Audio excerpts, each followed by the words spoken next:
Nyamiadum, while representing Oforikrom under the 7th Parliament and the 8th Parliament. Parliamentary, Jumana, and Bimu Free say, as Gashanon, other honor, Tom Casefo.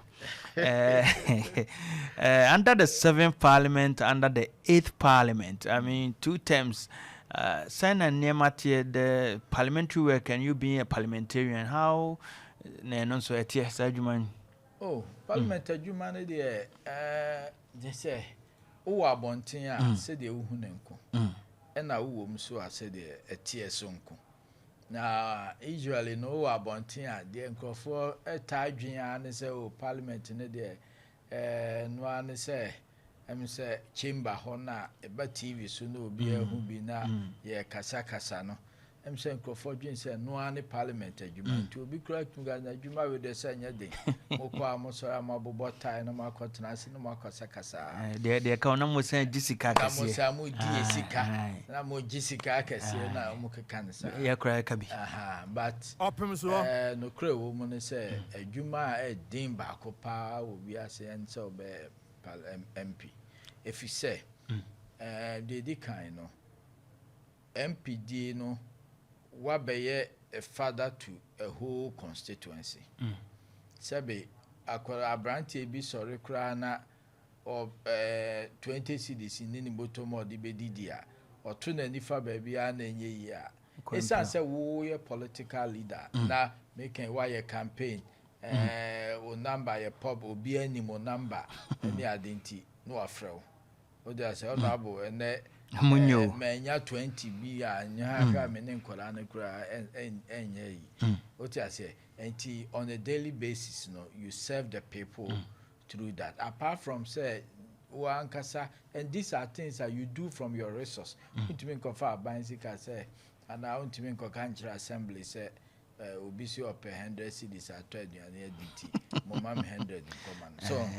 these are things that a few wow and some are the expectations of the people as far as development is concerned and no na ye part of the way yen to me educated public ni and as a mekan say yen aso say na ese ye amanyo sem no amana koye se mire bia no nipa no dwen say sebe ye kwan ye o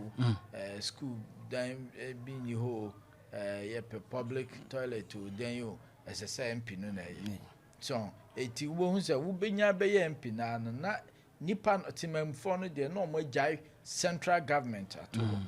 the executive in so omo ne kura to me the public person omo ne kura yes otia say even though parliament na approve budget there ba ya approve anye ye na this best nti ye the answer ya approve ya ba ma kon homa enya bo executive na kon homa say ni ombe use sika no ne kase na gina executive no so as you do in the practical everyday life of the MP no the people no ananipa no eyi executive no to nchen na omo ayede no omo edi omani asi MP so nti demand no and so to me the pressure ayede eto so nti apart from say official development challenges be a war constituency yeah nipa no hwe wanim say wo na obe lead amia even though the assembly there may be a district assembly chief executive wo ho or representative president but because he had to abamanity nobody even knows him what kakra no na the okan de no ano no pepepe but yana some people of the view that MP koye campaigner we crowd and can come by just to we be MP koye campaigner MP nya kwan said the okan na say enema we can gis campo fru botumi en can ho but be MP koye eko campaign no me ba me ye kwan ya ma me ba me say ya ma ni akeka sa de knowing very well say we enkan MP adwuma ho ba ye no ne ebosha akoka kire nipa no definitely they will turn to you and also need the mistake me jide say both said na me ka say the yes ye ya manyo sem no e do time bi wo ho say the even primaries ye be ko ikra obi wa primaries kra wonya ye nyanto abakra man say parliamentary candidate so obeti no akofa ayi car sequence so we dwi kwan was that the honorable ye ni development o ti the be just afi o betena si wie na afi fans says all the development name ma afi na aye bibi o na de say on man for so ti ase ne say obia oye parliamentary candidate no oye we a parliamentary candidate o na oye the leader of campaign for your party. Okay, in your constituency. In your constituency. Iti niema bebre wo ho a o